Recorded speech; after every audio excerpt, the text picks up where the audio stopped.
So, does skin color impact my spirituality? As I said, that is a very racist question. The idea is to be always conscious that your physical self is just an outcrop of the land that you walk upon. Your mind is. So the important thing is your body and your mind should not become an impediment.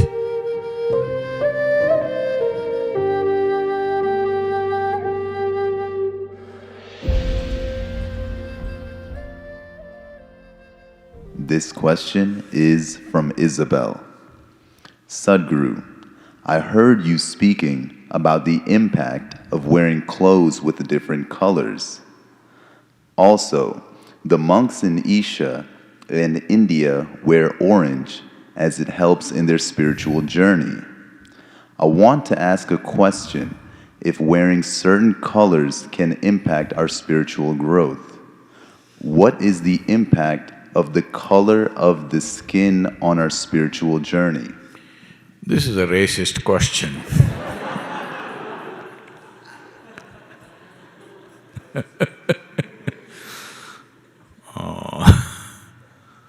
Well, the monks in India don't wear orange clothes, they largely color their clothes with the soil, with red earth, because we want to exist here as understanding always, existentially understanding, experientially understanding that what my body is just an outcrop. So there is a tradition in India of going and meditating near anthills. In this part of the world, I have not seen anthills growing like this. Do you have? I have not seen any in this region. But in southern India, everywhere in the country, generally in the tropical country, the anthills grow like that, and people believe, or for a long time believed that this is a snake house.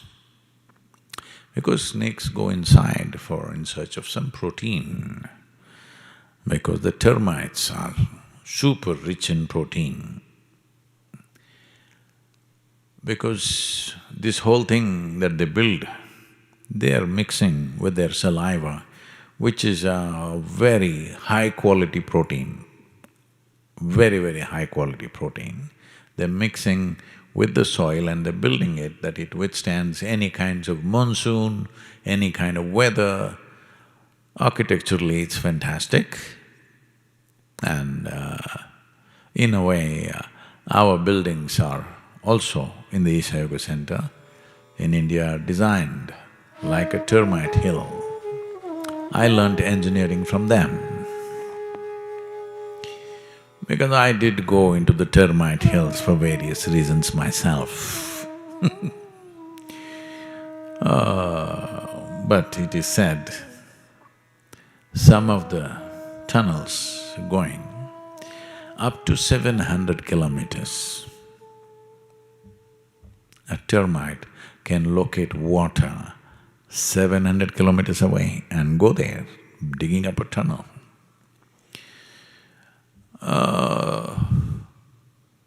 A lot of people who don't have any water divining capabilities have this tendency to believe where there is a termite hill, there will be water, and they dig wells near a termite hill, but it could be 700 kilometers away. It's happened to quite a few people that they did not find any water. Sometimes it is true. So, the idea is to be always conscious that your physical self is just an outcrop of the land that you walk upon. That's not of great significance. Keeping it well is important. Keeping it well is important not to flaunt to other people, but keeping it well is important so that it doesn't come in your way. It doesn't come in your way means, if your body becomes troublesome because of, let's say, some health issue, then 100% of your attention will be only on that body. Taking care of the body will be 100% of your time and life. So keeping the body in such a way, if you sit here, you're not even aware that it's here. Otherwise, the various compulsive cycles in the body will keep you busy all the time. You should have seen the initial arguments when I came to this country and I said, the sessions are 3 hours long. They said, no way, our bladder capacity is only 1.5 hours. We need a break, otherwise we can't do it. Well, after the second day, nobody asked for a break, that's a different matter. But first day when they come, they say, no, this looks tyrannical, 3 hours, no toilet. Why did they build so many if we cannot go and use it? Toilets are not built for you to use it by choice. When the body's compulsions demand, we use it. But when the compulsive cycles are too short, then this keeps you busy all the time. Eating, toilet, relieving yourself endlessly, this will keep you busy. But once a certain ailment or pain or something manifests in the body, it will keep you 100% busy. So keeping it well is not about showing it off to somebody, how my body is. Keeping it well is, it's not in your way, it's not an impediment, it's a platform upon which you can stand. The same goes for the mental structure, and mental structures, which I know many people will start an argument on this, but your mental structure and your physical structures are very connected. If you keep your physical structure and the cycles in the body at a certain level of stability, psychological stability is a kind of a consequence. Well, people will argue because they think mind is a separate world by itself. Yes, their mind is because it's a separate mind, it's a separate world, it's not here. But your brain is also body, isn't it? And today if you have psychological problems, you don't inject something into your head, you put a pill in your stomach and it works.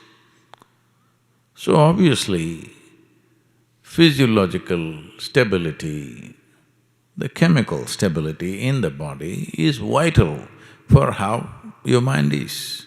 So the important thing is your body and your mind should not become an impediment. Especially for one who is focused on something beyond that, he doesn't want his body to come in the way. So sannyasis are wearing clothes which are washed in soil because the best way to make the body stable is to be connected to the earth. Today, various quasi-sciences are coming up and they say people are sleeping with a copper wire attached to their big toe and earth it in the ground and all kinds of things. All you have to do is, maybe in this country, in this kind of weather, you cannot really walk barefoot all over the place, but at least indoors, you walk barefoot. At least indoors, that's not really earth. So much is in between you and earth, but at least there, because still there is a benefit. So this is like earth covering yourself, because your clothing has the quality of the earth and it connects you in so many ways, keeps your body aside and you're always conscious that your body is a part of this earth. So even when death comes, you don't have a great amount of struggle because anyway it was a part of this always. But in your head you can imagine things just to stop that imagination. So, does skin color impact my spirituality? As I said, that is a very racist question. But now anyway you ask, so why should I miss the opportunity?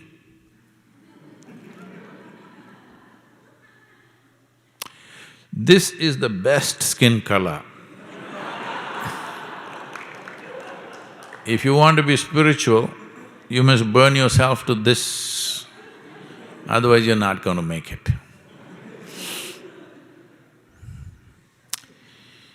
So based on skin color, will you get there or not?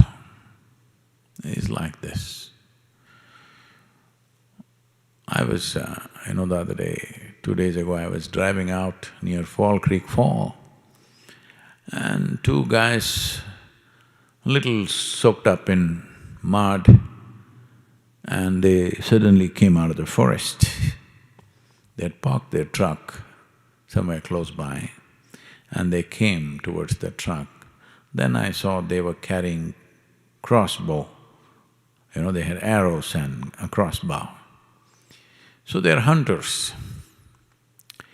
When I looked at them, the first thing, the way they were soaked in earth, because they've been lying there somewhere, and previous night there has been rains in the area, so they're all kind of a little damp with that. It reminded me of my days in the forest.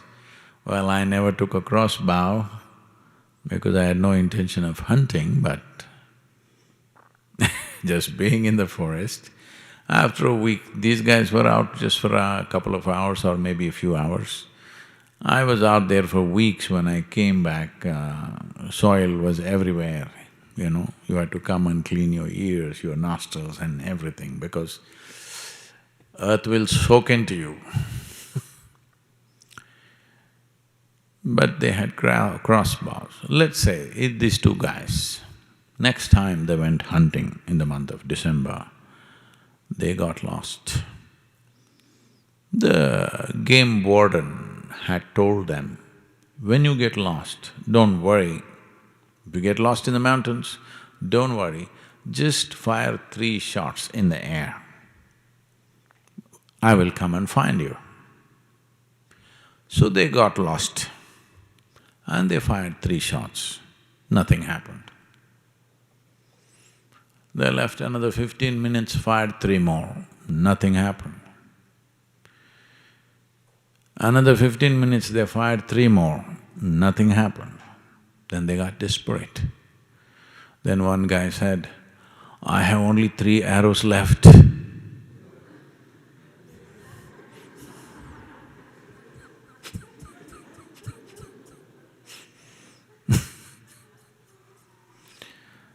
So, if you're looking at your skin color and thinking whether you will get enlightened or not,